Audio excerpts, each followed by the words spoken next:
La segunda venida de Cristo. La resurrección del Cristo que mora en tu interior, volumen 1, Paramahansa Yogananda. Discurso 27. Cumplir la ley. El Sermón del Monte, parte 2.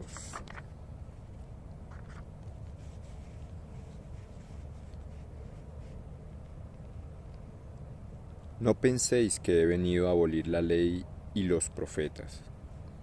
No he venido a abolirlos, sino a darles cumplimiento.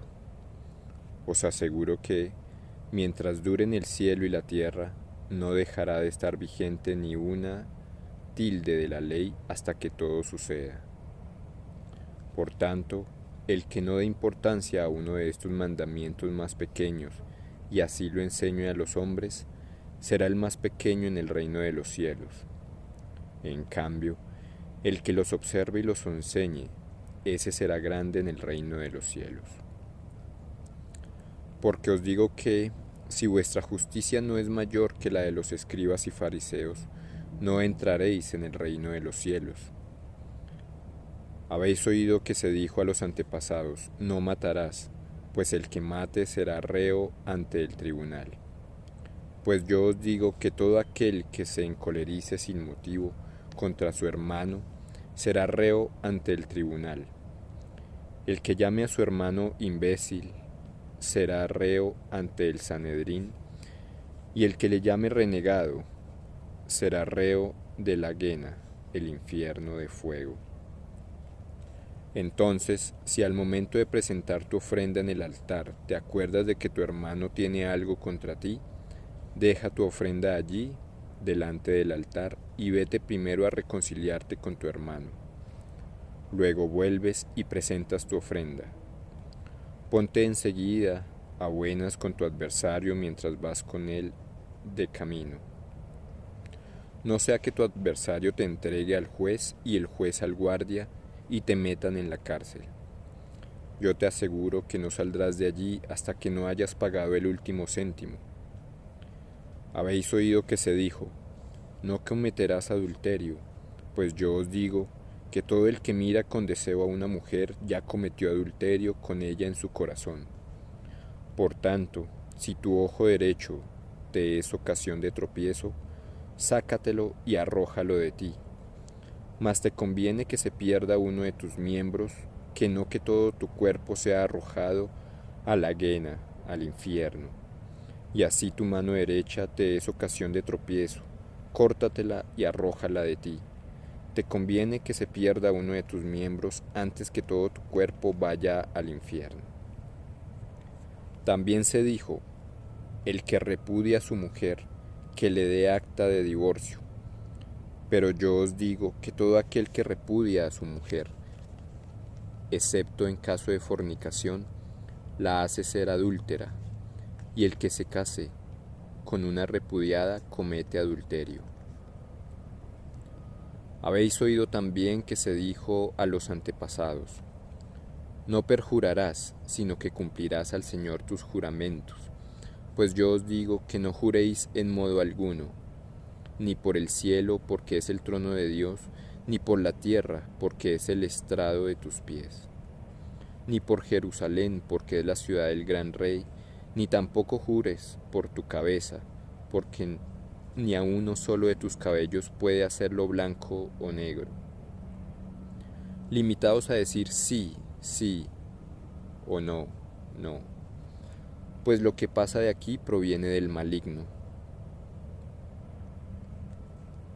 Habéis oído que se dijo, ojo por ojo y diente por diente. Pues yo os digo que no resistáis al mal, antes bien, al que te abofetee en la mejilla derecha, ofrécele también la otra. Al que quiera pleitear contigo para quitarte la túnica, déjale también el manto. Y al que te obligue a andar 1 milla, vete con él 2. A quien te pida da, y no vuelvas la espalda al que desee que le prestes algo. Habéis oído que se dijo, amarás a tu prójimo y odiarás a tu enemigo. Pues yo os digo, amad a vuestros enemigos y rogad por los que os persigan, para que seáis hijos de vuestro Padre Celestial, que hace salir su sol sobre malos y buenos, y llover sobre justos e injustos. Porque si amáis a los que os aman, ¿qué recompensa vas a tener? ¿No hacen mismo también los publicanos? Y si no saludáis más que a vuestros hermanos, ¿qué hacéis de particular? ¿No hacen eso mismo también los paganos? Vosotros pues, sed perfectos como es perfecto vuestro Padre del cielo. Mateo 5, 17, 48.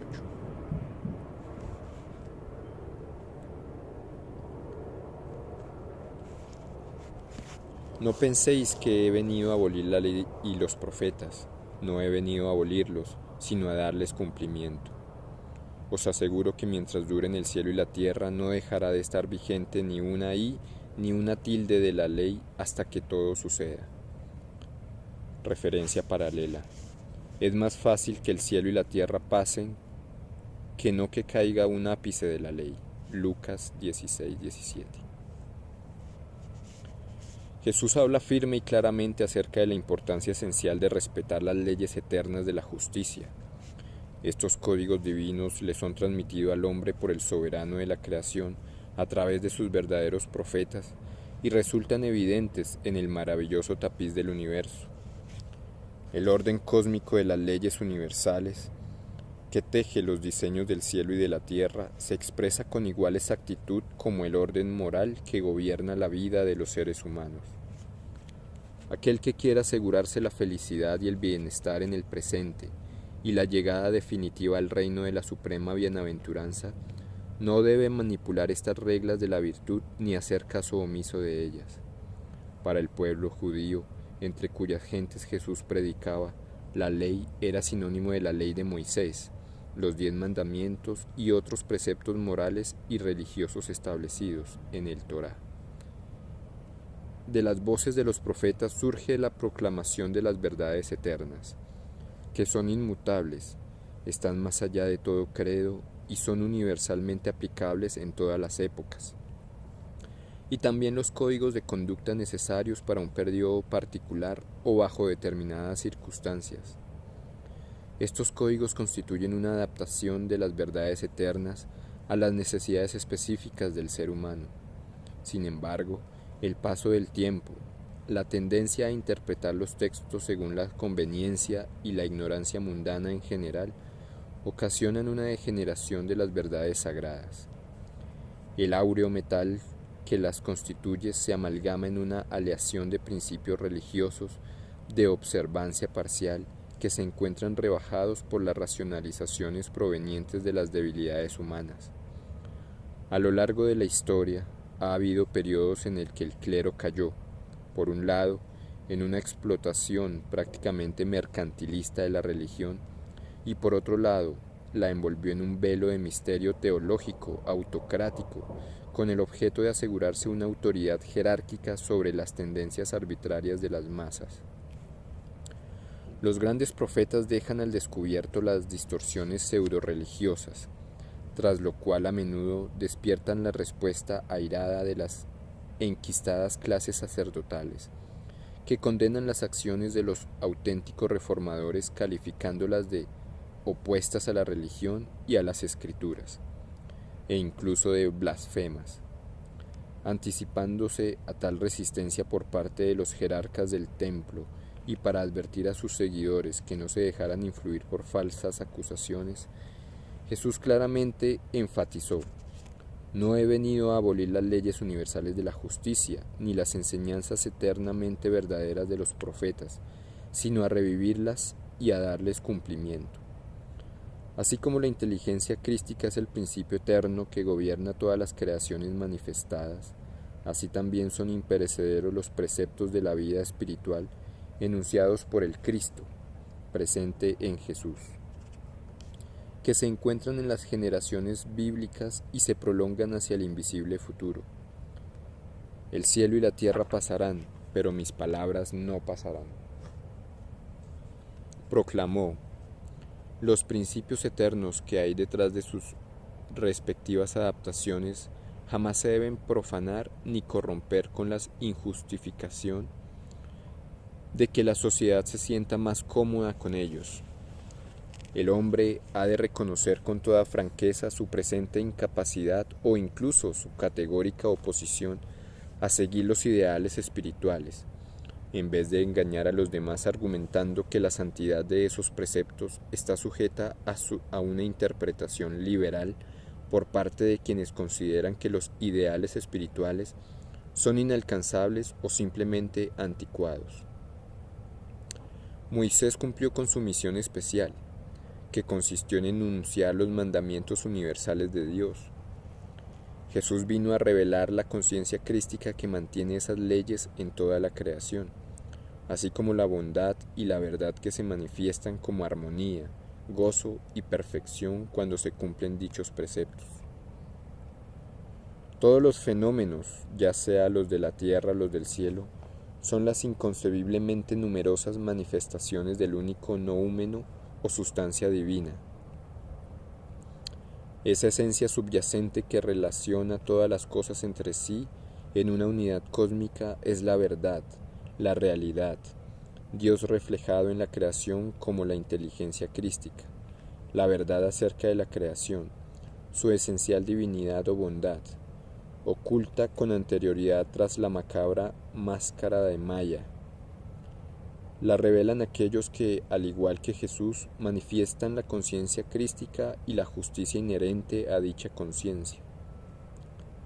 Las leyes universales, el Dharma, que sostienen la manifestación objetiva de la creación, emanan de la supremamente soberana inteligencia divina.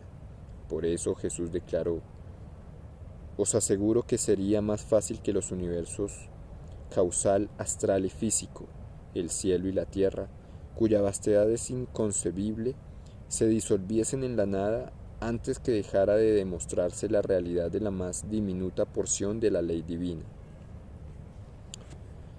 Mientras duren el cielo y la tierra, no dejará de estar vigente ni una tilde de la ley hasta que todo suceda.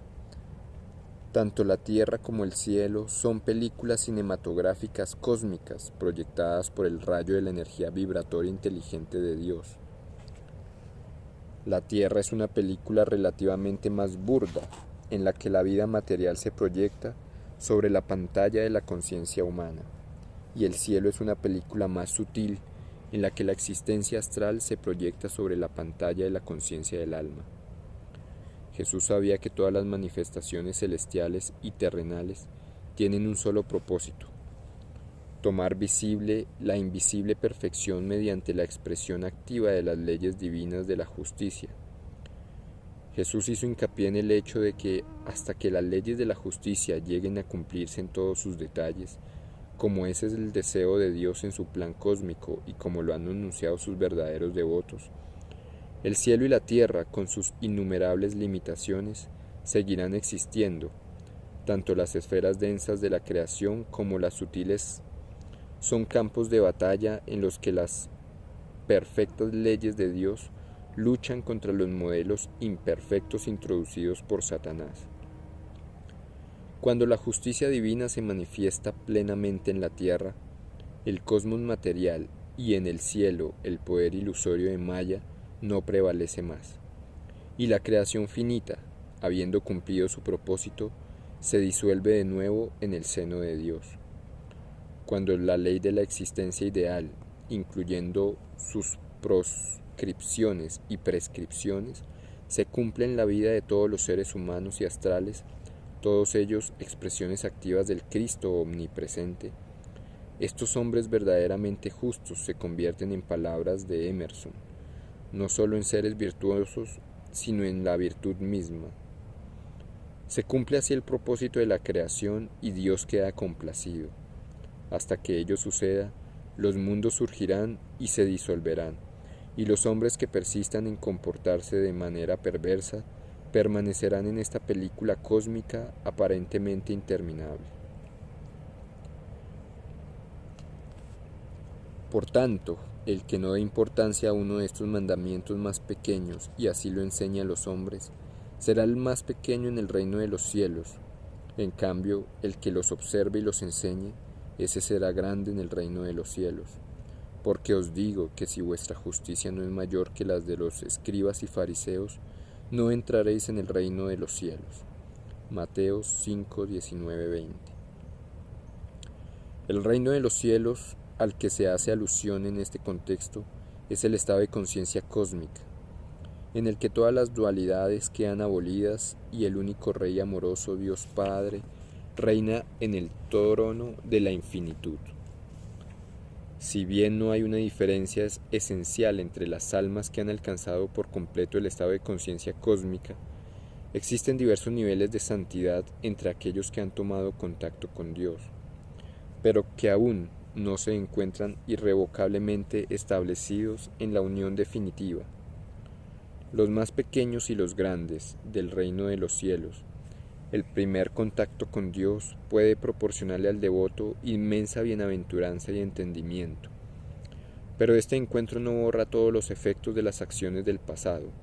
Experimentando de manera continua el contacto con Dios, gradualmente se consumen los efectos de las acciones que se han acumulado encarnación tras encarnación.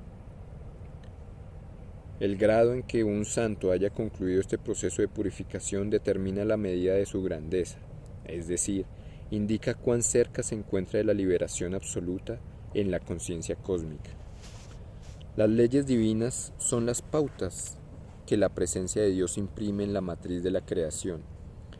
En la medida que el ser humano se rija por el código de la justicia, tejerá una vida en armonía con Dios.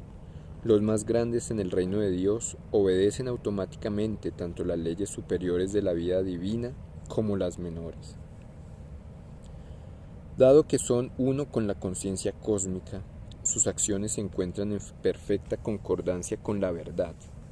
En cambio, quienes no viven una existencia virtuosa en todos sus detalles y no actúan en perfecta sintonía con la verdad que surge del interior, en la forma de la voz de la conciencia y de la intuición, no gozarán de tan elevada consideración como las almas que se rigen por los excesos estándares de aquellos que conocen a Dios.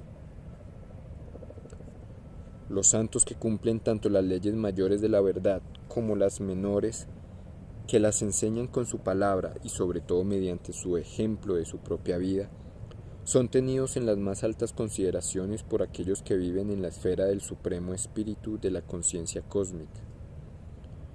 A quienes no practican totalmente las doctrinas espirituales, pero tratan de enseñar a los demás el camino de la salvación, se les considera inferiores a aquellos santos que enseñan el sendero que conduce hacia Dios mediante el ejemplo de su vida diaria, en la que, de modo impecable, demuestran seguir incluso las más mínimas leyes de la verdad.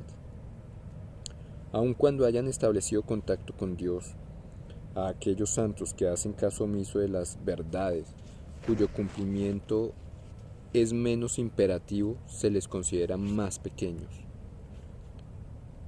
Desde el punto de vista de los estándares más elevados de la virtud. Si una persona que es buena en todos los demás sentidos transgrede cualquiera de las leyes espirituales, ya sea intencional o involuntariamente, enseña a quienes poseen una mente débil que la negligencia en el cumplimiento del recto deber es un comportamiento aceptable.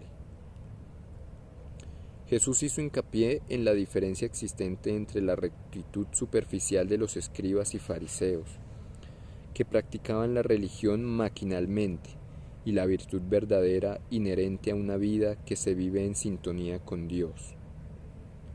Jesús constató que incluso los hombres buenos y religiosos del templo, que pensaban y hablaban extensamente acerca de las sagradas escrituras y cumplían con meticulosidad sus deberes y llevaban a cabo las ceremonias sacerdotales que tenían prescritas, carecían sin embargo del conocimiento interior de las verdades que eran el fundamento de sus prácticas vocacionales.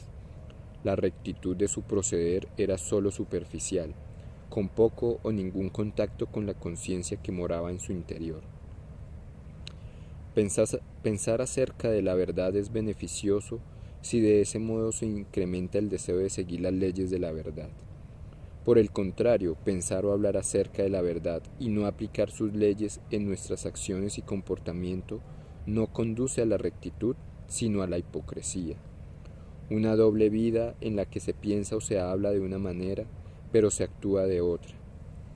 A menos que nuestros buenos pensamientos vayan acompañados de las nobles actividades correspondientes, nuestro elevado filosofar tenderá a desarrollar un ineficaz e incluso vanaglorioso exceso de confianza en cuanto a que se conocen los conceptos relativos a la verdad. Una actitud que da lugar a que se descuide la auténtica aplicación de la verdad y que es propia del sabelotodo, que no hace nada. La rectitud superficial semejante a la de los escribas y fariseos citados como ejemplo en este versículo puede hacer que una persona se vuelva fiel a una filosofía teórica o que se dedique a un conjunto de prácticas y de creencias religiosas, lo cual supone una dilución extrema de la panacea espiritual, de la auténtica realización de la verdad y, en consecuencia, no produce un desarrollo significativo del alma. Jesús se refirió, por lo tanto, a la necesidad de desarrollar la conciencia del comportamiento correcto y de vivir la verdad sin rastro de superficialidad. La rectitud absoluta consiste en la completa identificación con la verdad plena, la armonía con la totalidad de la verdad y no solo con parte de ella. Únicamente es posible por medio de la meditación y el samadhi o éxtasis en el que el devoto, el acto de meditar y Dios como objeto de contemplación se convierten en uno solo. Se cuentan por millones las personas que ni siquiera piensan en la religión, y de aquellos que lo hacen, la mayoría se dan por satisfechas con asistir a un culto religioso 1 hora por semana, o con leer unos cuantos libros espirituales, o con participar en algunas ceremonias religiosas. Nunca intentan profundizar un poco más.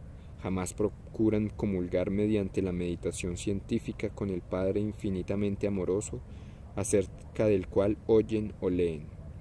Esta es la razón evidente por la que tan pocas personas alcanzan el estado crístico y entran en el reino de Dios de la conciencia cósmica, la región en donde reina con toda humildad el Espíritu Supremo. Los seres humanos que se hallan impulsados por los deseos son como barcazas descontroladas que se precipitan río abajo por el torrente de la vida mundana. Caen por las rocosas cataratas de las experiencias abrumadoras hacia la inconsciencia de la muerte.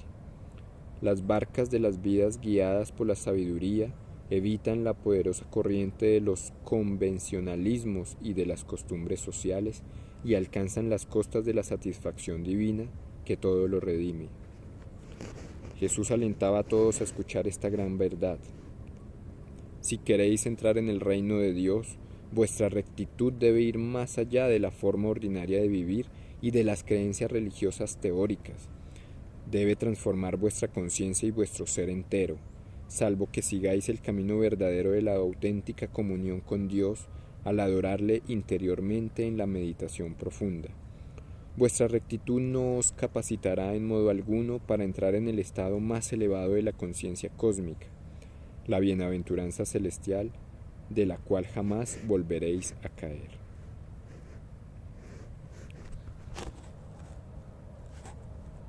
Habéis oído que se dijo a los antepasados: no matarás, pues el que mate será reo ante el tribunal. Pues yo os digo que todo aquel que se encolerice sin motivo contra su hermano será reo ante el tribunal. El que llame a su hermano imbécil será reo ante el Sanedrín, y el que llame renegado necio será reo de la Guena, el infierno de fuego. Mateo 5, 21, 22. Después de haber hablado en general acerca de las leyes eternas que gobiernan la creación de Dios y de haberse referido a la necesidad de observarlas para alcanzar el reino de los cielos, Jesús ilustra en los versículos 21 al 48 las adaptaciones específicas de dichas leyes, la forma de dar cumplimiento al espíritu de justicia natural presente en ellas. Jesús se refiere en primer lugar al antiguo mandamiento: no matarás, pues el que mate será reo ante el tribunal. Aquellos que destruyen a los seres humanos, cuyo origen es celestial, hacen uso erróneo de su raciocinio y de la independencia que Dios les ha otorgado. En consecuencia, serán juzgados conforme a las normas de la justa e inescrutable ley kármica de causa y efecto. Los asesinos no solo actúan en contra de la ley universal de la creación divina, sino que privan a sus víctimas de la legítima oportunidad de resolver con independencia su propio karma. Se les impide el avance en su vida presente. Dios es el creador de la vida mortal. Matar implica obstaculizar el más elevado deseo divino, la emancipación de las almas inmortales mediante su purificación en el fuego kármico de las pruebas mortales que esas almas han creado y de las cuales emergen transformadas merced a las acciones sabias que efectúan por libre voluntad. Jesús señaló que, a la luz de la justicia natural, el mal no radica únicamente en el acto homicida, sino en los pensamientos y sentimientos airados que dan origen a dicha acción. Jesús, que enseñó que debemos amar incluso a nuestros enemigos, previno contra la ira, sin motivo, y luego añadió que el hombre no debe dejarse llevar bajo ninguna circunstancia por la animosidad y por el desdén hacia sus hermanos, so pena de que él mismo sea reo ante el Sanedrín y reo de la Guena, el infierno de fuego. La ira entorpece el discernimiento e impide que la mente decida la actitud correcta que debe tomarse ante una situación crítica. Quien quiera que se encolerice con su hermano por una interpretación errónea de los hechos o que se altere porque considera que se le ha ofendido, se está dejando llevar por la ira sin razón. La ira causada por un motivo real o imaginario puede constituir una provocación suficiente como para impulsar a una persona hacia la violencia. En casos de encolerizamiento extremo, las personas pueden llegar a desear la muerte de sus enemigos. En ocasiones expresan verbalmente su ira. En verdad mataría a ese hombre, aun cuando en realidad no sea esta la intención. Se trata de algo muy negativo. Pensar y hablar acerca de la muerte de otra persona constituyen sustancias químicas mentales que tienen la capacidad de explotar y de desatar acciones violentas. La idea de matar precede el acto físico como una respuesta previamente condicionada a la espera de la provocación. Ningún asesinato premeditado es posible sin haber sido desencadenado por el pensamiento. Por consiguiente, para dar cumplimiento a esta ley, no matarás, Jesús dijo que no solo el acto en sí, sino también todos los pensamientos, las palabras y las acciones relacionados con el hecho de matar deben evitarse estrictamente. Él hablaba en consonancia con los sabios de la India, que honran el mandato de las Escrituras de practicar ahimsa, la no violencia, tanto interna como externa. En cierta ocasión mi gurú, Swami Sri Yukteswarji, vio cómo levantaba yo la mano para matar un mosquito que me picaba. Sin embargo, repentinamente cambié de parecer porque recordé el precepto de la no violencia. El maestro dijo: ¿por qué no terminaste la obra? Maestro, ¿aprueba usted el matar? Repliqué sorprendido, a lo cual él me respondió: no, pero el golpe mortal ya ha sido ejecutado en tu mente, de modo que ya has cometido el pecado. Mi gurú no quiso decir que cada vez que alguien sienta el impulso de matar habrá de hacerlo. Él trataba de hacerme comprender que uno no debería sentir el deseo de matar en absoluto. Es preferible, por supuesto, reprimir el deseo de matar antes que cometer tal acto, pero la mayor proeza es permanecer libres de malos pensamientos, los cuales son la causa fundamental de las acciones indebidas. El pensamiento, que es el precursor de la acción externa, es en sí mismo una acción en un plano más sutil. En tal sentido, de acuerdo con la ley del karma o de la acción, la rectitud y el pecado reciben tanto en los pensamientos y en los motivos que uno alberga, como en el comportamiento externo. Un hombre comete un asesinato y es condenado a muerte por eso, mientras que otro hombre mata a muchos seres humanos en el campo de batalla en defensa de su país y recibe una medalla. Lo que diferencia a ambos es la motivación interior. Aquellos que son moralistas de la conducta humana juzgan las experiencias externas y creen en normas absolutas. Pero la ley divina, que es el verdadero árbitro de la virtud y de la maldad en este mundo de relatividad, juzga lo que existe en el interior del hombre. Los motivos, sin embargo, deben tener la pureza que ofrece la sabiduría.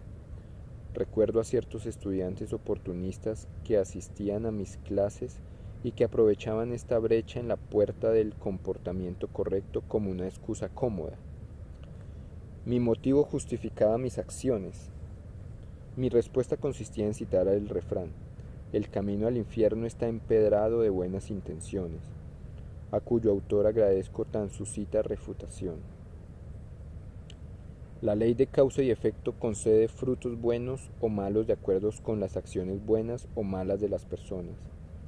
Cada acción física o mental produce un resultado que adopta la forma de una tendencia, la cual se aloja en la mente como una semilla kármica. Esta semilla de la tendencia mental germina y se convierte en acción cuando las condiciones del entorno le proporcionan el riego necesario. Una buena semilla mental produce buenas acciones y una mala semilla da como resultado un comportamiento negativo. Debemos ser muy cautos con respecto al modo en que actuamos, pues el poder residual de las tendencias hace que las acciones se repitan por sí solas y se integren cada vez más profundamente a nuestra naturaleza con cada repetición. Cuando lo que se repite son buenas acciones, no hay problema alguno.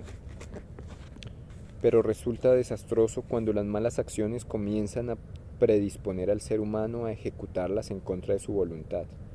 Cada acción incorrecta suscita la sentencia adversa procedente del tribunal, es decir, da lugar a un resultado que proviene de la ley de causa y efecto. El ser humano puede medir su grado de autocontrol emocional poniendo a prueba sus relaciones con aquellos que le son más cercanos y queridos. Si puede neutralizar el impulso que le hace sentirse iracundo o con deseos de desahogarse mediante otra emoción áspera, en respuesta a las provocaciones, entonces está evolucionando en el espíritu de la ley, tal como Jesús aconsejaba. Controlar la expresión externa de la ira mientras uno hierve por dentro genera un calor vibratorio interno que cocina el propio cerebro como si se estuviera asando una papa a fuego lento. La Lahiri Mahayasaya proporcionó los métodos de meditación por medio de los cuales es posible calcinar, en cambio, la semilla de los impulsos erróneos. La meditación científica armoniza al ser entero y crea la calma interior del autodominio. En estos versículos Jesús hace otra reflexión. Las palabras son acciones vibratorias sumamente potentes que influyen de modo favorable o adverso en quien las pronuncia y también en aquel hacia quien van dirigidas. Expresar desprecio hacia cualquier persona, el que llame a su hermano imbécil, es una acción espiritualmente difamatoria contra el alma de esa persona, pues el alma es siempre perfecta pese a lo detestable que pueda ser la forma egoísta en que se exprese. Al despreciar al prójimo, uno degrada la naturaleza tolerante de su propia alma y se ve sometido al escrutinio del tribunal de su conciencia y al historial que dicha conciencia tiene de sus muchas y deplorables flaquezas. Sería una experiencia humillante, casi terrorífica, el que uno se viera obligado a afrontar una lectura del registro de los hechos vergonzosos de todas sus pasadas encarnaciones. Mucho ha perdonado Dios en su misericordia a los seres humanos que se esfuerzan conscientemente por alcanzar la luz de la sabiduría. Es la nobleza despierta del alma la que asimismo manifiesta paciencia en vez de desprecio hacia aquellos cuyas acciones no evidencian tal despertar. Además, quien quiera que llame necio a otro, sufrirá los efectos del fuego de la ignorancia. La ignorancia equivale al infierno, dado que engendra toda clase de males y en sus llamas se consume la sabiduría. La sabiduría y el conocimiento verdadero son la fuente de la salvación de todos los sufrimientos inherentes a la condición humana. Inhibir el desarrollo potencial de la sabiduría del alma de una persona, sugiriéndole con fuerza la idea de que es inepta, es hacerle un gran daño. Resulta censurable invalidar la voluntad de una persona e imprimir en su mente subconsciente pensamientos derrotistas acerca de la inferioridad de su capacidad con respecto a la de los demás. Alentar en cualquier persona una actitud de entrega a la ignorancia pone en movimiento un principio indicado por la ley. Difamar a otro ser humano es un pecado que lo expone a uno a convertirse en reo de la quena el infierno de fuego. El fuego de la ignorancia que consume el propio mérito espiritual cuando deliberadamente se desmoraliza, humilla o denigra a otra persona. Es evidente que Jesús hablaba de modo figurativo en lo que se refiere al fuego del infierno. No quiso decir que el amoroso Dios omnipresente hubiera creado voraces lenguas de fuego en un infierno ubicado en algún lugar del espacio con el fin de quemar las almas desencarnadas de los pecadores, plagadas de mal karma. El Espíritu Celestial, que es el Padre de todas las criaturas humanas, no permitiría de ningún modo que éstas fueran quemadas vivas por toda la eternidad por el simple hecho de haber cometido algunos errores pasajeros durante su paso por la tierra.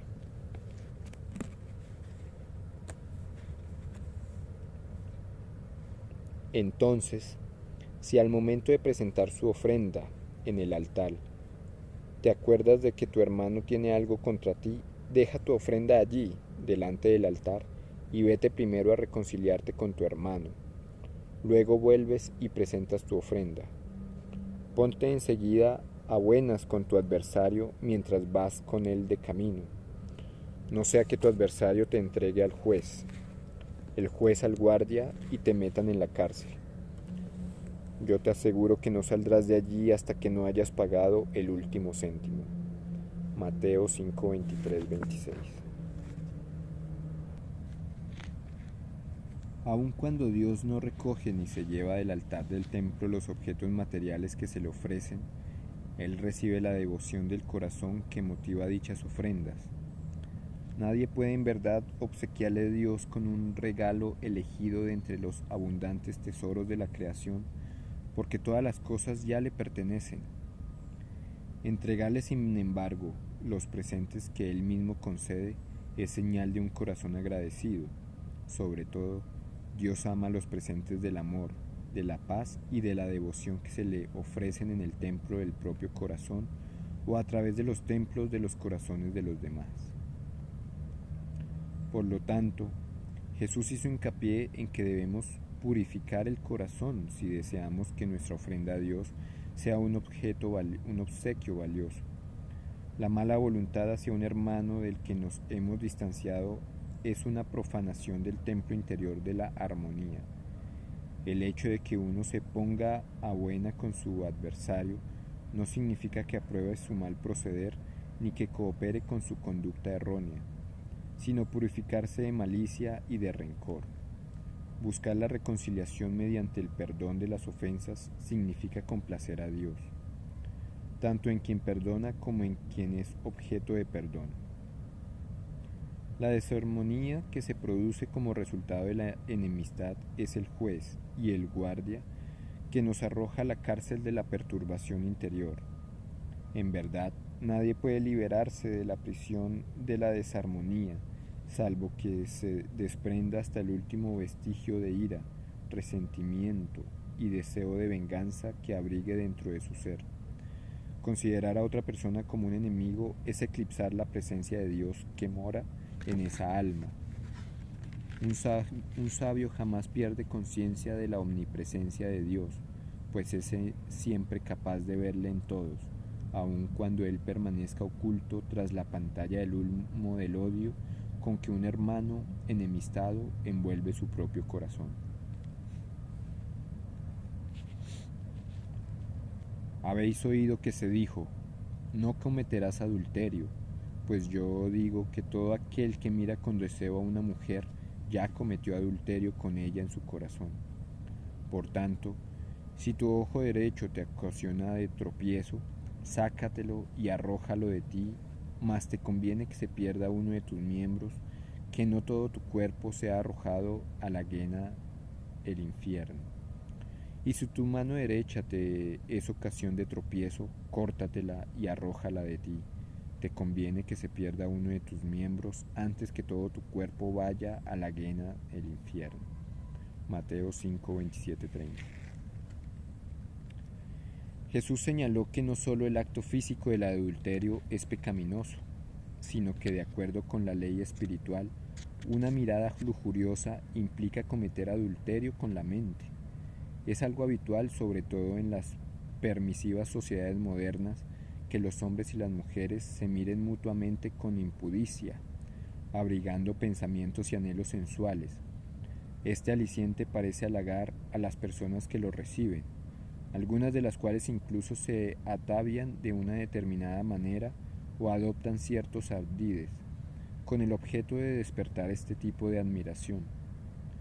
No solo es pecaminoso dirigir miradas lascivas, sino que es igualmente incorrecto despertar de forma premeditada pensamientos de índole sexual en el sexo opuesto, así como también sentirse halagados por tal lisonja.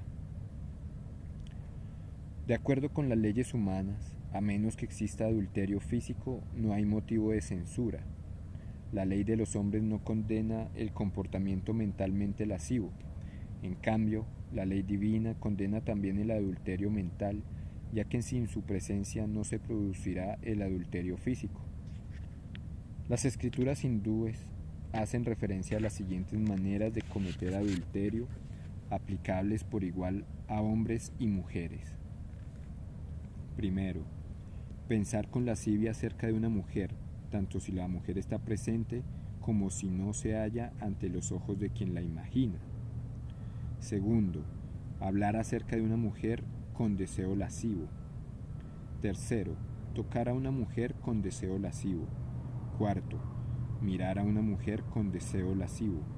Quinto, mantener conversaciones íntimas con una mujer con el propósito fundamental de lograr la unión física. Sexto, la unión física sin la consagración del matrimonio. La noción de pecado requiere una definición compleja. No se trata de la transgresión contra un código arbitrario de conducta decretado por un Dios caprichoso. El Creador hizo al hombre un ser espiritual, un alma dotada de una individualización de la propia naturaleza divina de Dios. Le concedió al alma, que desarrolló a partir de su propio ser, un cuerpo y una mente como instrumentos mediante los cuales pudiese percibir los objetos de un universo de naturaleza ilusoria, creado por Maya, e interactuar con ellos. Los instrumentos mentales y físicos del alma nacen y mantienen su existencia a merced a procesos específicos del poder creativo de Dios que se desarrollan de acuerdo con las leyes divinas. Si el ser humano vive en perfecta armonía con la esencia de estos principios, continúa siendo un ser espiritual que se encuentra a cargo de su cuerpo y de su mente. El pecado es todo aquello que pone en peligro el perfecto autodominio del hombre y posee un efecto negativo automático que es proporcional a la magnitud en que haya sido influido por el engaño, sin que ello implique la condenación por parte de un Dios airado. Las acciones que el hombre realiza utilizando su libre albedrío armonizan y fortalecen la esencia manifiesta de la perfección de su alma, o por el contrario, debilitan y degradan esa esencia y la hacen caer en la esclavitud de la mortalidad. Así pues, no hay mortal que sepa de cuán diversas maneras se puede pecar contra la ley natural. En especial, el tema del sexo suele provocar desconcierto. El ser humano no podría sentir el impulso sexual a menos que le hubiera sido dado desde su interior mediante el proceso de evolución que siguió a su caída del Edén.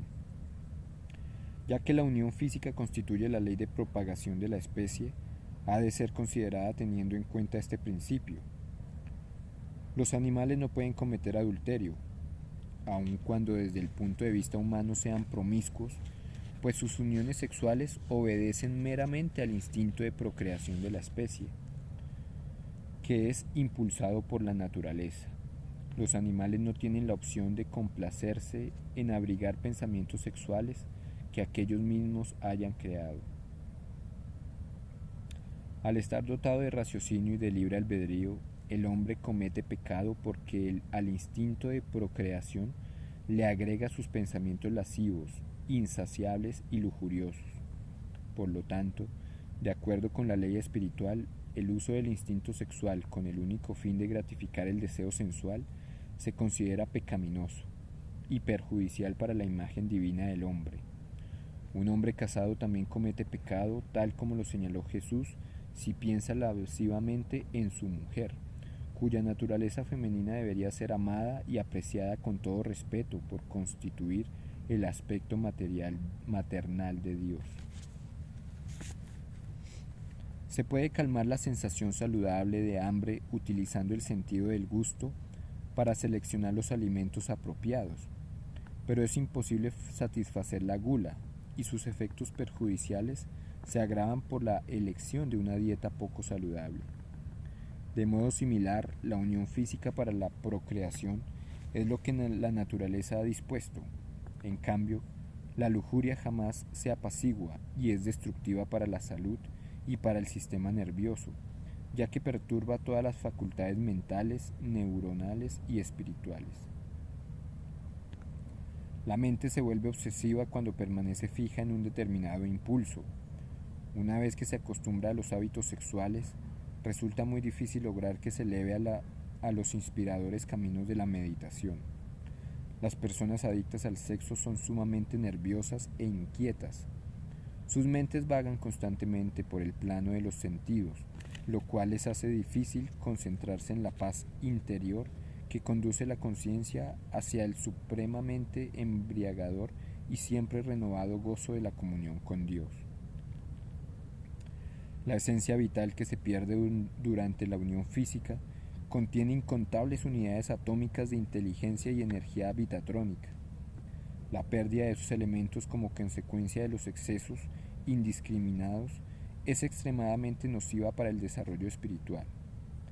Tales excesos exacerban el flujo de la energía vital hacia el exterior a través del centro sutil inferior, situado en la base de la espina dorsal, y concentran la conciencia en la identificación con el cuerpo y con las percepciones sensorias externas.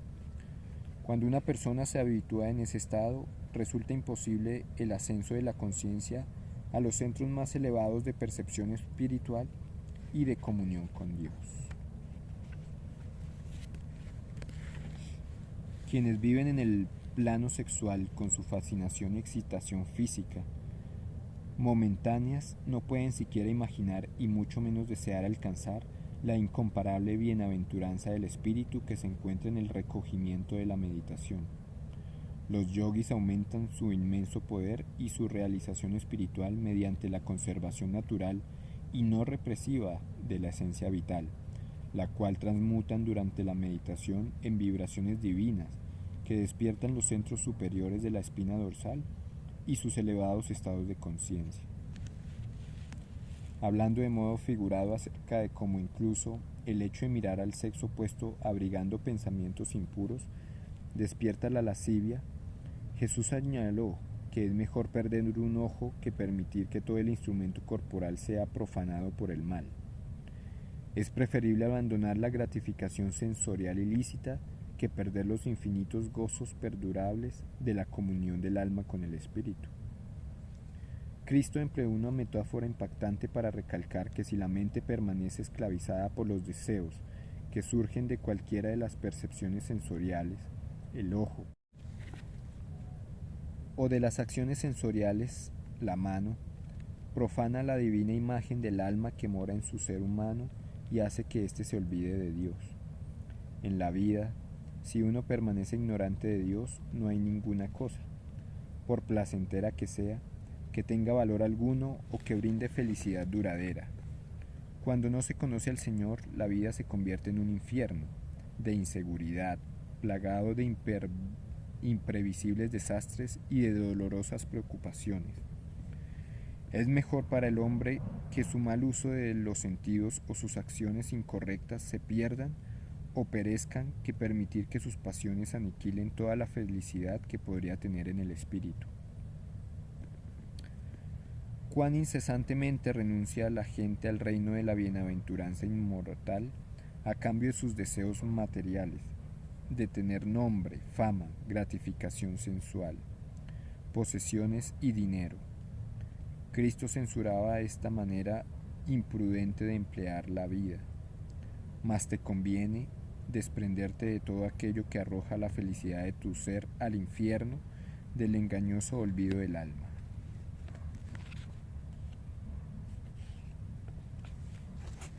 También se dijo, el que repudia a su mujer, que le dé acta de divorcio.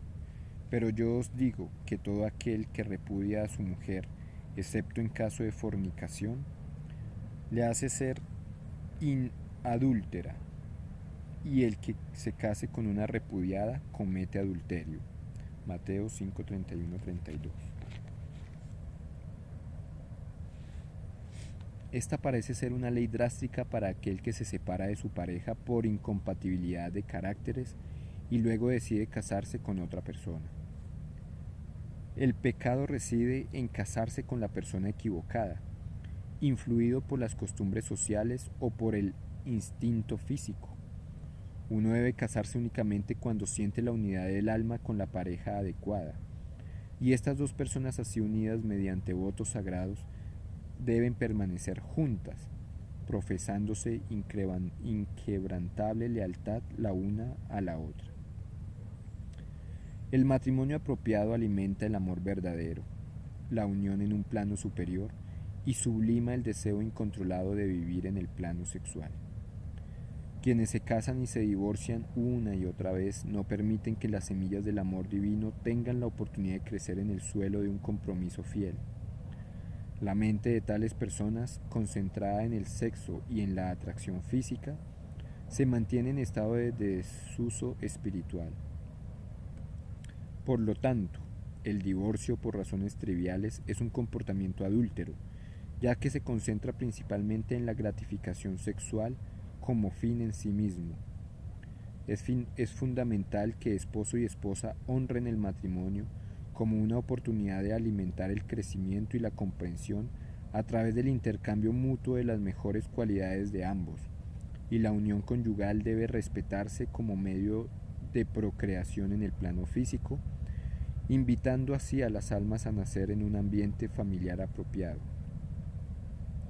El perfeccionamiento de la relación matrimonial culmina en la procreación de esos sublimes hijos, que son el amor incondicional y la emancipación definitiva en el plano espiritual. Habéis oído también que se dijo a los antepasados, no perjurarás, sino que cumplirás al Señor tus juramentos. Pues yo os digo que no juréis en modo alguno, ni por el cielo, porque es el trono de Dios, ni por la tierra, porque es el estrado de sus pies, ni por Jerusalén, porque es la ciudad del gran rey, ni tampoco jures por tu cabeza, porque ni a uno solo de tus cabellos puedes hacerlo blanco o negro. Limitaos a decir sí, sí, no, no, pues lo que pasa de aquí proviene del maligno. Mateo 5:33-37. En épocas antiguas, así como en el presente, se consideraba que el juramento solemne que se hacía por Dios en su nombre era moral y espiritualmente vinculante, y también vinculante en el plano legal ante un tribunal de justicia. Cuando se le hace a Dios una promesa sagrada, no se puede recurrir a las evasivas ni a descaradas falsedades, ni romper después el juramento sin sufrir las consecuencias. Por esa razón, entre la población judía se había hecho costumbre, en asuntos corrientes o triviales, jurar en nombre de ciertas creaciones específicas de Dios en vez de recurrir a Él. De ese modo se suponía que el compromiso asumido no era absoluto. Jesús era una voz valiente que hablaba en nombre del espíritu de las leyes que gobiernan el comportamiento de los seres humanos. Eludir hipócritamente estos principios tal vez permita evitar las consecuencias en el presente, pero los efectos perjudiciales engendrados en la conciencia tendrán inevitablemente su justo castigo algún día. Así pues, Jesús no advertía contra los juramentos que se hacen en las circunstancias apropiadas y por las razones justas, ni contra la solemnidad de que deben estar acompañados, sino más bien contra las promesas hechas a la ligera y con intenciones deshonestas. Él señalaba que resulta imposible llevar a cabo acciones que se hallen fuera de la presencia de Dios. Una persona en principio no está menos obligada si jura en el nombre del cielo y de la tierra, porque el cielo es el trascendental reino del bienaventurado recogimiento en el que Dios reposa sentado en su trono del infinito, oculto tras los muros del espacio y de la luz. La tierra es el pedestal de Dios, lo cual significa que es un sitio en el que Dios, en su papel de creador, trabaja con los pies del movimiento y de la actividad. Tampoco se debe jurar por Jerusalén ni por ninguna otra ciudad o lugar sagrado en el que se haya manifestado el soberano Dios a través de la presencia, de la adoración y de la percepción divina de sus santos. Y tampoco debe uno jurar por su propia cabeza, ya que es el sagrado santuario del alma. A partir de la práctica de jurar frívolamente para realzar lo que uno considera la valía y superioridad de sus asertos, se ha desarrollado la tosca vulgaridad de jurar con el único fin de subrayar las aseveraciones personales. Tal forma de jurar es el resultado de la emoción exacerbada.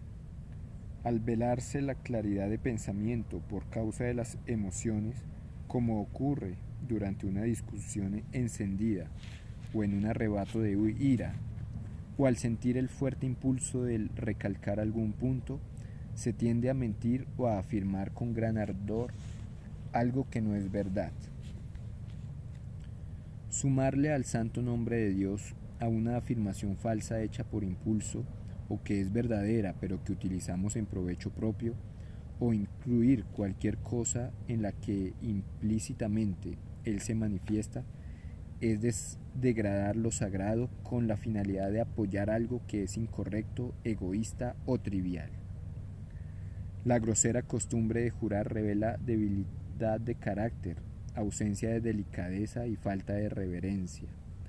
Tales juramentos degradan al que los hace y también al entorno que le rodea, porque socava el respeto por las cosas sagradas y agrede a la santidad y serenidad de las almas buenas que acompañan al autor del juramento.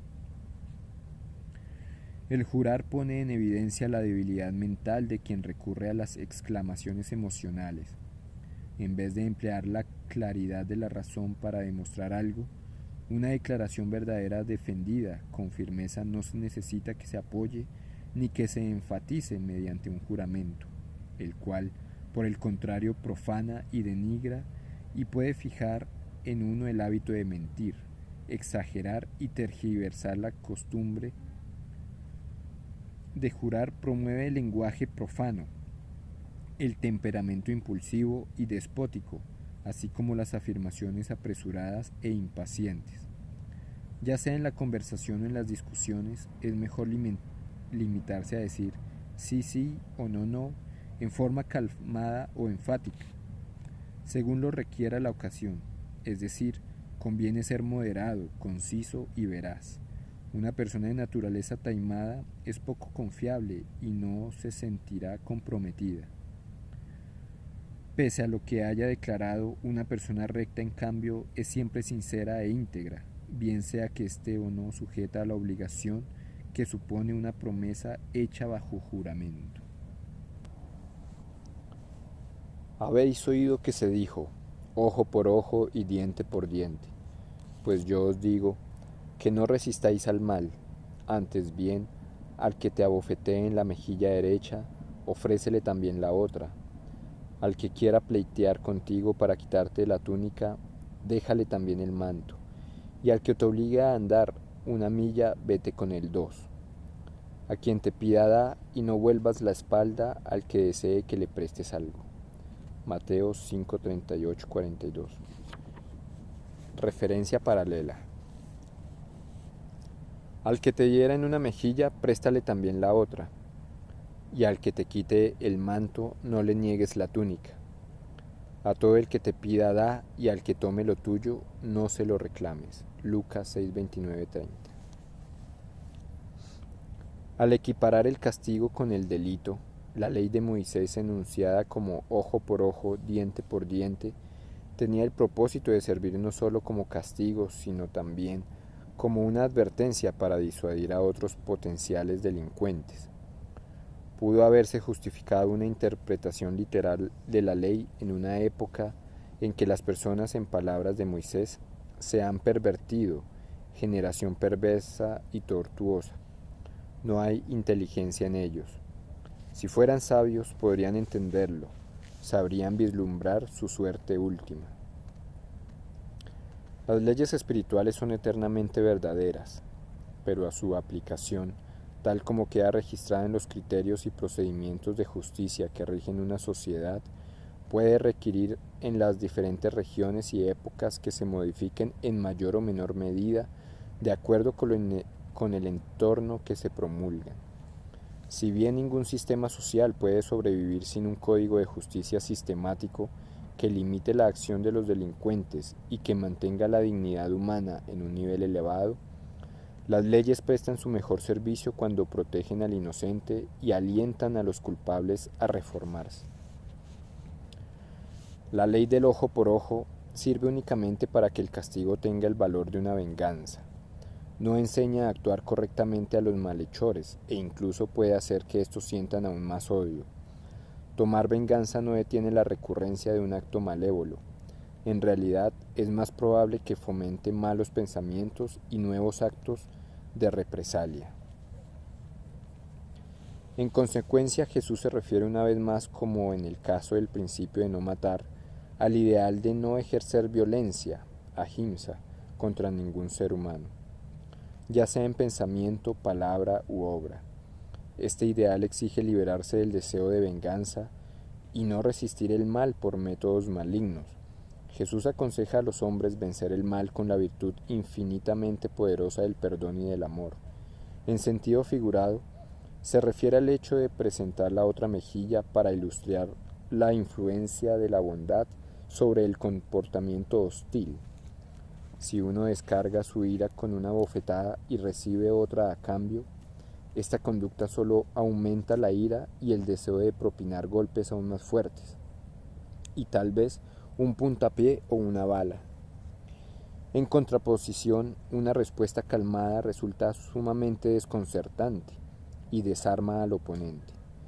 Es muy probable que la ira física de quien nos ataca se extinga al descargar su resentimiento mediante un segundo golpe.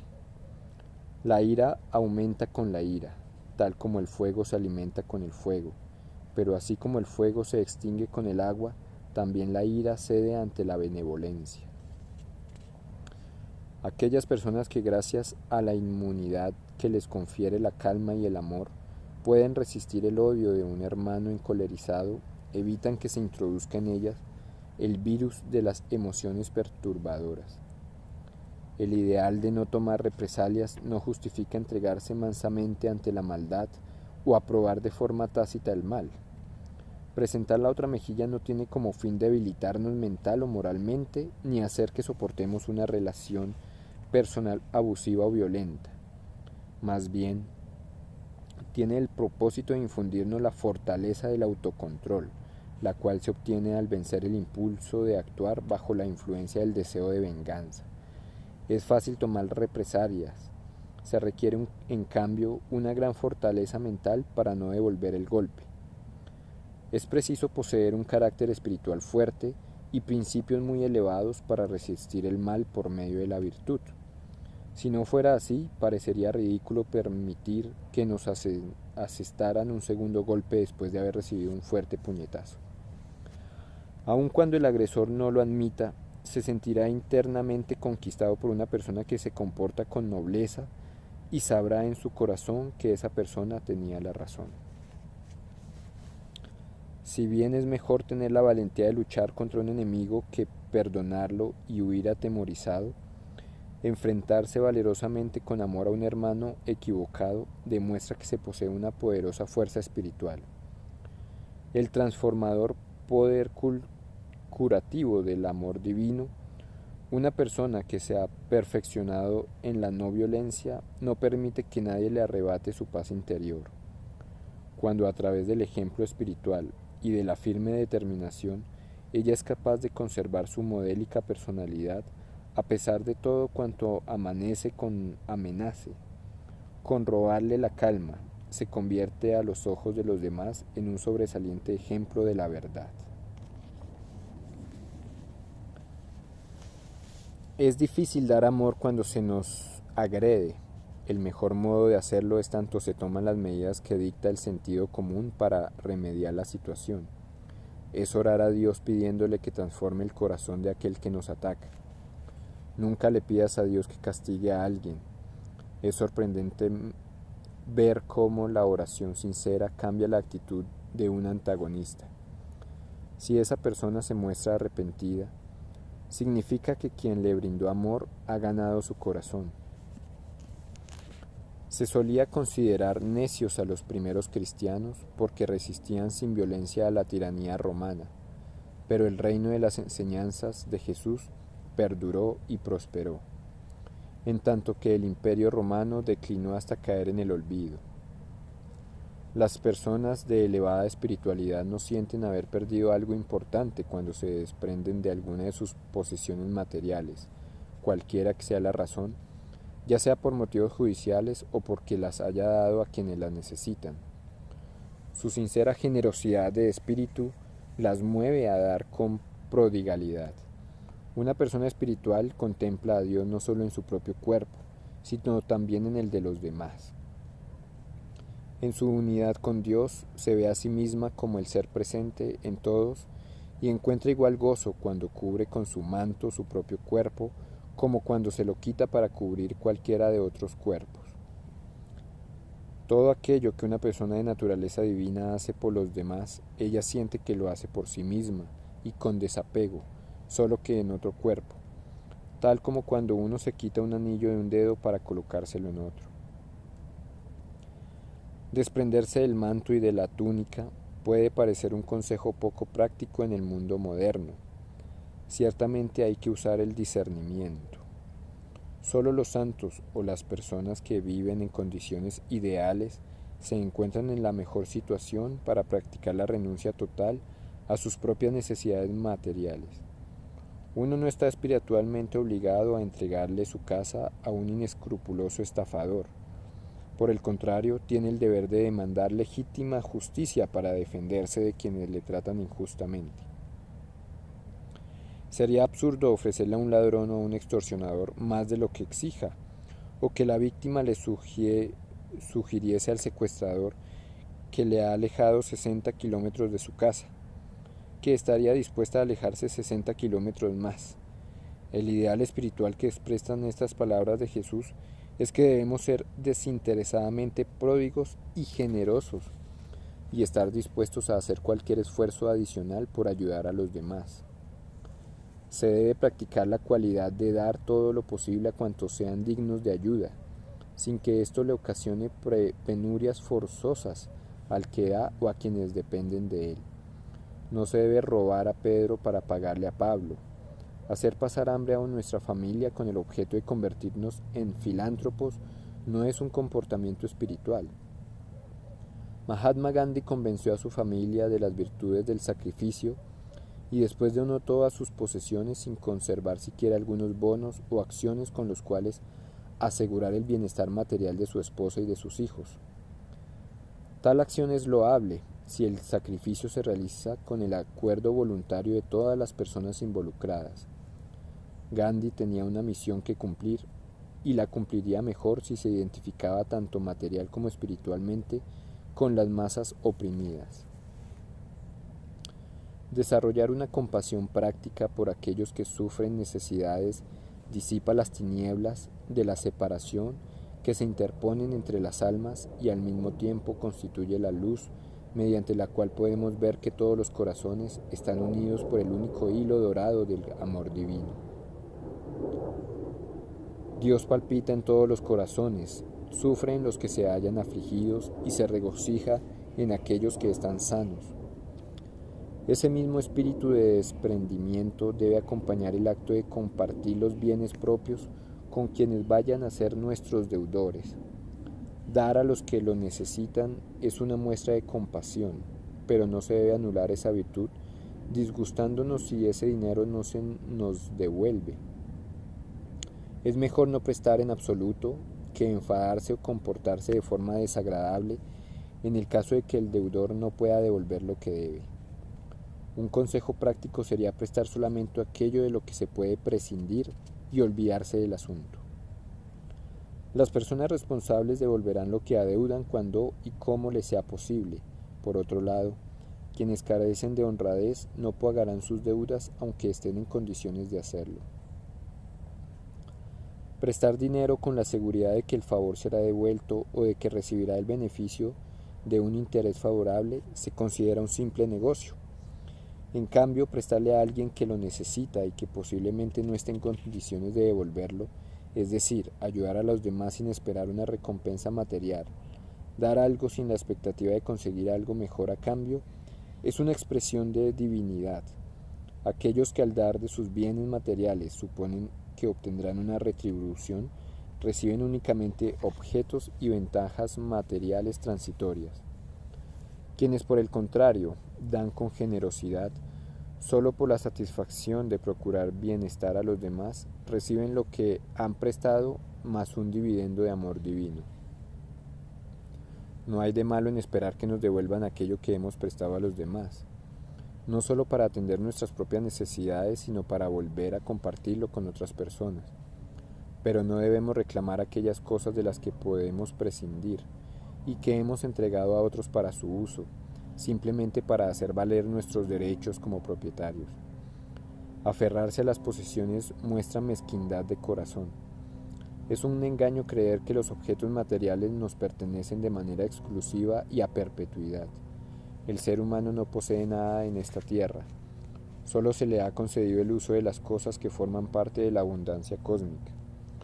A la hora de la muerte hemos de abandonarlo todo. Rockefeller y Henry Ford no pudieron llevarse al cielo ni un solo dólar de sus cuantiosas fortunas.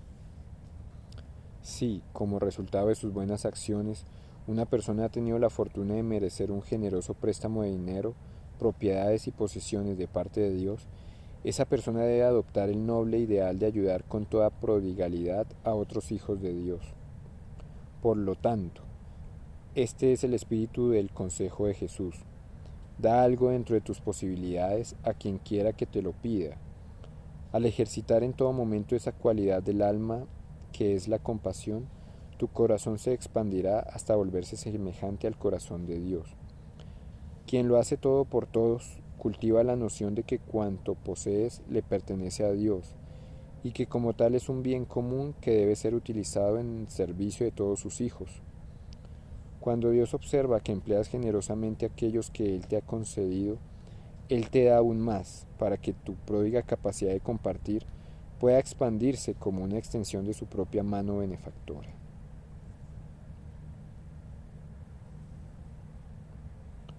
Habéis oído que se dijo, amarás a tu prójimo y odiarás a tu enemigo. Pues yo os digo, amad a vuestros enemigos y rogad por los que os persigan, para que seáis hijos de vuestro Padre Celestial, que hace salir su sol sobre malos y buenos y llover sobre justos e injustos. Mateo 5:43-45. Referencia paralela. Pero a vosotros que me escucháis os digo, amad a vuestros enemigos, haced bien a los que os odien, bendecid a los que os maldigan, rogad por los que os difamen. Más bien, amad a vuestros enemigos, haced el bien y prestad sin esperar nada a cambio. Entonces obtendréis una gran recompensa y seréis hijos del Altísimo, porque Él es bueno con los desgraciados y los perversos. Lucas 6, 27, 28, 35. El amor y el perdón forman el núcleo de las enseñanzas de Cristo. Lejos de constituir simplemente un noble ideal, el principio del amor es en verdad la manifestación de Dios dentro de su creación. El universo perdura por el juego que se establece entre el bien y el mal. El efecto del mal, el engaño, es dividir, oscurecer y provocar desarmonía. El amor es el poder de atracción del espíritu que une y armoniza. La fuerza vibratoria del amor de Dios, que puede ser dirigida de manera consciente por el hombre, neutraliza el poder del mal. El odio, la ira y la actitud vengativa son la progenie de la fuerza del mal y por consiguiente sirven para reforzar las vibraciones malignas. Milenios de resistir el mal por medio de las represalias que se cobran en la misma moneda del daño recibido no han conseguido erradicar del corazón de los hombres el flagelo de la enemistad. Dios podría destruir en un instante a quienes llevan a cabo el mal, pero utiliza el amor para atraer a sus criaturas de regreso hacia Él. Con estas simples palabras, amad a vuestros enemigos, Jesús alentó a amar al prójimo y tener a sí mismo para nuestros enemigos un sitio en el seno de nuestro amor. El sabio contempla dentro de la circunferencia de su amor cósmico una galaxia de amigos y también a quienes se consideran sus enemigos, buenos o malos, todos los hombres son por igual hijos de Dios. Aquellos que bajo la influencia de la pasión piensan en los demás con hostilidad, olvidan que todos los seres humanos están hechos a imagen de Dios y que son hermanos. El odio y la ira nublan la imagen divina de las personas vengativas, y el engaño les hace perder la conciencia de su divinidad interior. ¿Por qué devolver odio con odio, imitando así la vileza de la ignorancia? Se debe cultivar la conciencia de la justicia y del amor, aprendiendo a separar la imagen de Dios presente en el alma de una persona del mal que se expresa a través del ego.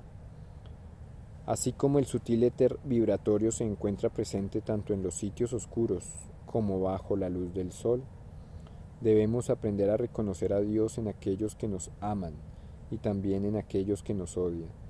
Ver a Dios por igual en amigos y enemigos es un testimonio de nuestra propia realización espiritual. Aquel que expande su amor hasta incluir tanto a amigos como a enemigos, contempla finalmente la presencia del único amor en todas partes, en las flores, en los animales y sobre todo en las almas de los hijos humanos de Dios. A fin de poder contemplar la omnipresencia de Dios, el devoto debe verle no solo a través de los portales abiertos de la amistad, sino que debe rasgar la oscura cortina del odio y contemplar incluso en el corazón de los enemigos la hasta entonces oculta presencia divina. No es necesario frecuentar la compañía de nuestros enemigos. Muchas veces es preferible amarlos desde cierta distancia, salvo que mediante gestos de bondad en la relación, nuestro amor puede hacer que se opere un cambio en esas personas. Si uno entra en contacto con sus enemigos, ha de recordar que es su deber espiritual hacerlo con amor, porque Dios está presente en ellos tratando de enderezar la tortuosidad de sus corazones. Si uno habla amorosamente con una forma de diplomacia con el fin de convencer a un enemigo, pero abriga enemistad en su corazón, esa insinceridad no surtirá efecto por mucho tiempo. El corazón humano es intuitivo y no es fácil engañar a esa percepción intuitiva. El corazón debe abandonar por completo toda clase de odio, porque la mala voluntad, por muy hábilmente que se controle en forma externa, viaja por el éter hasta el corazón de la persona hacia la cual va dirigida.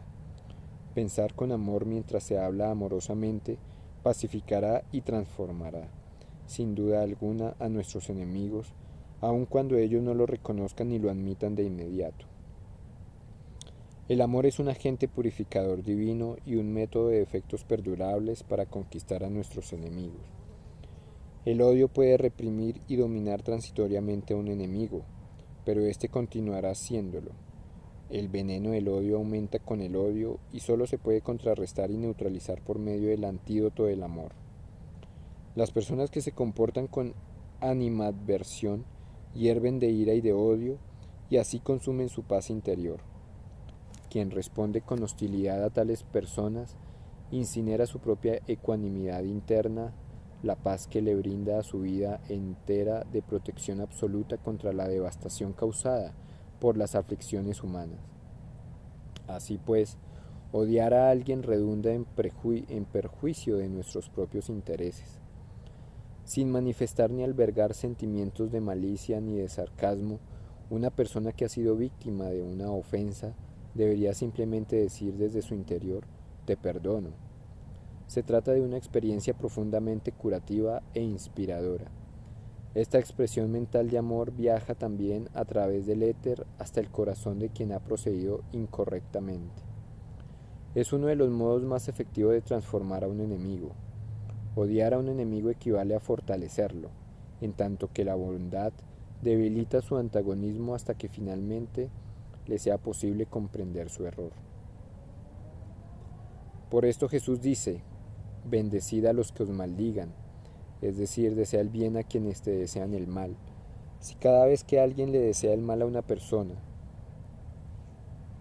dicha persona respondiera deseándole el bien a cambio, el agresor no podría mantener durante mucho tiempo su actitud negativa hacia aquel que le expresa buena voluntad. Es frecuente creer que tomar represalias puede detener las maldiciones impregnadas de odio, pero incluso si el enemigo se encuentra débil y exteriormente intimidado, su odio crecerá aún más y esperará la oportunidad para hacerlo estallar. Una maldición en respuesta a otra maldición no frenará el odio de un enemigo. Sin embargo, amar y bendecir a quienes maliciosamente nos desprecian colocará ante ellos un buen ejemplo que puede servir para modificar su actitud hostil. La acción es más elocuente que las palabras. Por eso Jesús dijo: haced bien a los que os odien. No solo hay que amar mentalmente a los detractores, sino en verdad hacerles el bien. Despojados de cualquier actitud de superioridad, los gestos sinceros de buena voluntad son recordatorios de la relación de hermandad divina que constituye el principio unificador inherente a todos los seres humanos. Dios es siempre misericordioso, siempre, simplemente porque Él considera a todas las almas como sus criaturas y no impone exigencias condicionales a cambio. Asimismo, los hijos de Dios deberán esforzarse por actuar mutuamente de modo divino, sin motivos ulteriores. Ese fue el consejo de Jesús: ayudad a todos y sentiréis la satisfacción de dar aliento a los demás. Ayudad a todos, porque Dios es vuestro Padre y todos son vuestros parientes.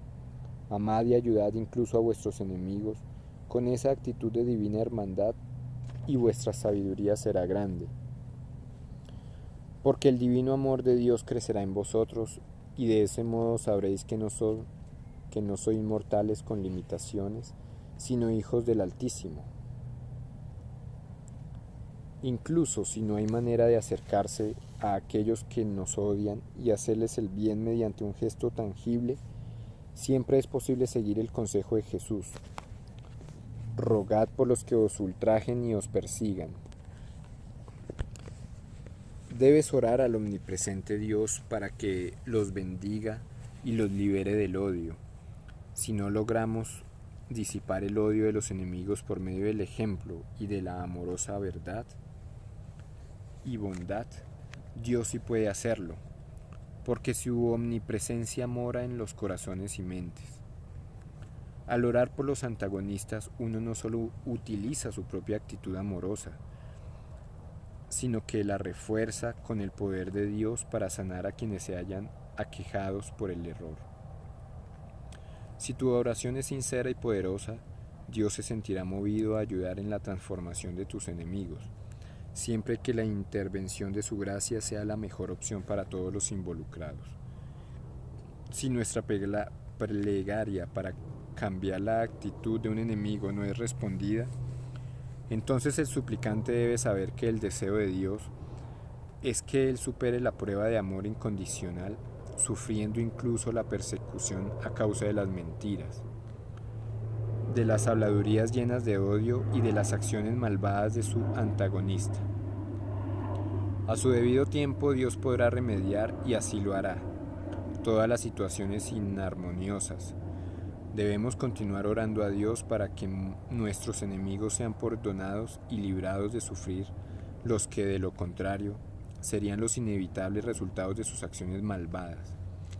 Ese es el modo divino de orar. Dios reconoce la nobleza espiritual que significa el hacer esfuerzos por rescatar hermanos que han caído en el abismo de un comportamiento malintencionado, y recompensa con sabiduría y amor divino a aquellas almas que responden con entendimiento y acciones crísticas a esos hermanos errados. Quien quiera que desee conocer a Dios debe aprender a amar por igual, tal como Él lo hace a sus hijos virtuosos y a sus hijos pecadores. El Padre Celestial toca con su amor a la puerta de los corazones, tanto de los virtuosos como de los perversos. Con los oídos de la sabiduría, el hombre virtuoso oye el llamado de Dios y abre ansiosamente las puertas de la devoción a fin de que Dios pueda entrar. En cambio, las personas perversas son insensibles a la divina visitación debido a que su conciencia se encuentra acallada por el error. El infinito amor de Dios, sin dejarse intimidar, continúa de todos modos llamando hasta que llegue ese maravilloso momento de la evolución del alma, en que finalmente se abran las puertas cerradas de la mente. Por lo general, con el tiempo, las personas relegan al olvido a quienes se han vuelto indiferentes u hostiles hacia ellas. Dios, en cambio, en su persecución sin prisa, imperturbable, jamás cesa de llamar a sus hijos distanciados que le han olvidado.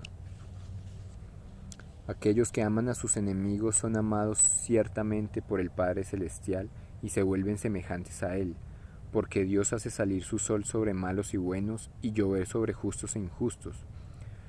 De modo similar, Bhagavan Krishna expresó: es un yogi supremo unido a Dios, aquel que contempla en forma ecuánime a amigos, enemigos, virtuosos e impíos.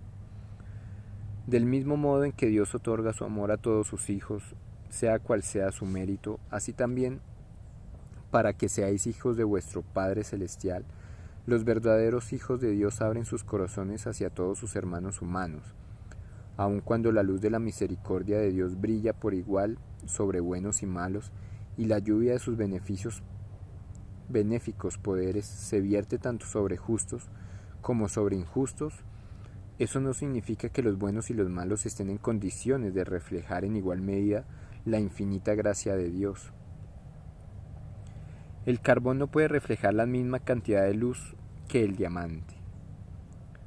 De modo similar, las mentalidades oscuras no reflejan a Dios como lo hacen aquellas que son virtuosas. Sin embargo, Dios no deja desvalidos a sus hijos injustos por causa de su mal proceder, sino que proporciona a esos desobedientes hijos la misma medida de amor y oportunidades con el objeto de que puedan tener la posibilidad de recobrar su olvidada imagen divina. El hijo desobediente necesita tener acceso a la luz de Dios, ya que vive en la oscuridad que él mismo ha creado. Dios se siente preocupado y ansioso por su hijo malvado, mas éste no puede utilizar los regalos espirituales de su padre a no ser que modifique su actitud rebelde. El hijo pródigo debe redimirse recorriendo arrepentido su camino de regreso a Dios. En cambio, el hijo bueno que camina envuelto en la luz de Dios ya se encuentra allí. Porque si amáis a los que os aman, ¿qué recompensa vais a tener? ¿No hacen eso mismo también los publicanos? Y si no saludáis más que a vuestros hermanos, ¿qué hacéis de particular? ¿No hacen eso mismo también los paganos?